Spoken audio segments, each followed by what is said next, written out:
Well, we have come to the end of the Wicked game set from Radiance Films with number 143, A Taste of Violence. Now, the first two films in this set were distinctly noir, and I was looking forward to moving into the third one. But I was unsure what I was going to get, because this was, or is, a Western film, but a really strong noir foundations that really build through the film. And it's such a great idea, taking a Western but infusing it with noir tendencies. Now, this is all about a ragtag band of revolutionaries who kidnap the dictator's daughter and are going to shepherd her across hostile lands to get her to their general.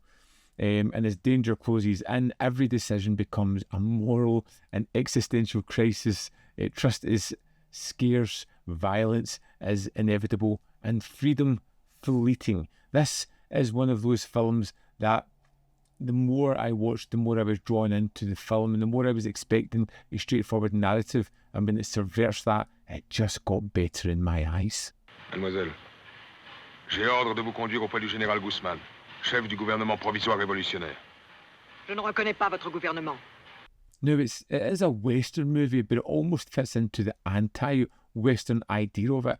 It has this wonderful photography with the black and white that gives it a kind of existential edge to the film. And what could have been a standard genre story, again, is changed in the hands of Hossein here, because as we have these characters, we have this group of four people who end up travelling together. They get to know each other a little bit. They can see the alliances build up and break down. You can see how the daughter here becomes the femme fatale as she starts to turn the men, whispering in their ear, making them do things that they might not have initially have done. Mon père est généreux. Il appréciera beaucoup ton courage. Si tu m'aides à retrouver la liberté, tu pourras entrer dans l'armée régulière. Et les autres ne pourront plus rien contre toi.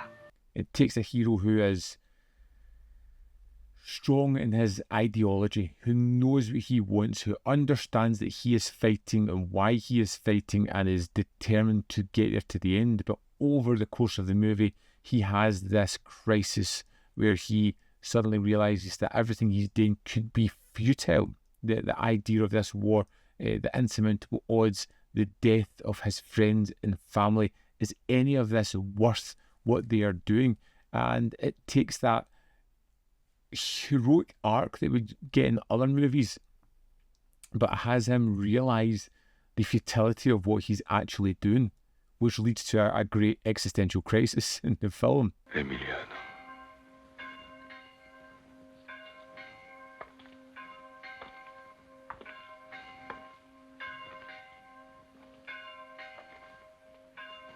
There is a moral ambiguity in this film.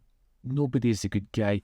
Everybody is shades of grey, even the general's daughter. They're all manipulative people who found themselves on one side of a battle and have taken up arms and driven into this. But as they're forced together, as they see the way their land is shaped, the damage that's been done to it, they kind of realise both sides are at fault here, which is a really nice and unusual tact for one of these films to take. You've got some great performers in here. Now, I really do like Hossein, who keeps casting himself as the lead character in these films, but here he is very good indeed. I like his whole arc, and I think he gives it a good bit of panache. He's stoic when it has to be. He is questioning when he has to, but when that crisis comes to him, you can see him really internalising a lot of what's going on, which I think is great. Pour mon malheur, oui. Mais un jour, il faudra arrêter tout ça. Quand on aura gagné, on s'arrêtera. Vous ne vous arrêterez jamais, ni les uns ni les autres. C'est un jeu où personne ne gagne. The film had me as soon as I saw Mario Ardoff in this one, because I just love that guy, and everything he is in is just absolutely wonderful.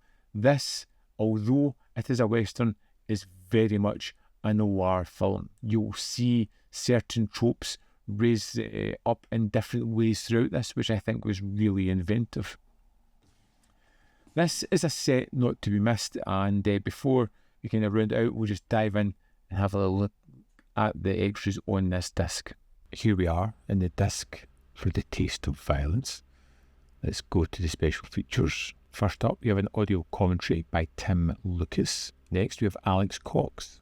In this newly recorded interview, filmmaker and westerns expert Alex Cox shares his appreciation for The Taste of Violence, created exclusively for Radiance in May 2025. And this runs for 7 minutes 24 seconds. And again, if you know me at all, I love Alex Cox. I love the information that he brings. It's fun.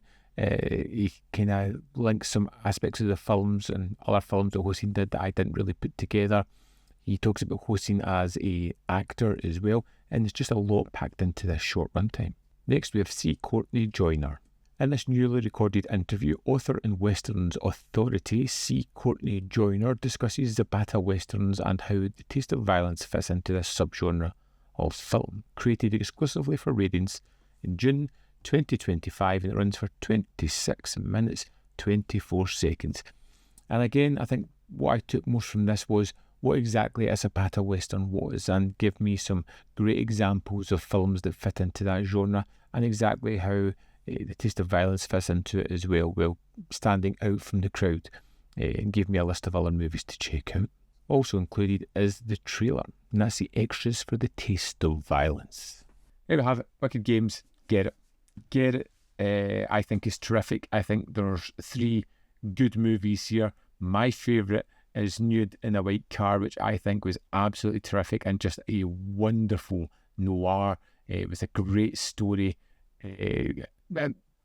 Just terrific. You can see that Hossein as a film director really has an eye on a great composition. He has a great group of people that he's working with that just elevate the pictures, from the score to the cinematography to the actors.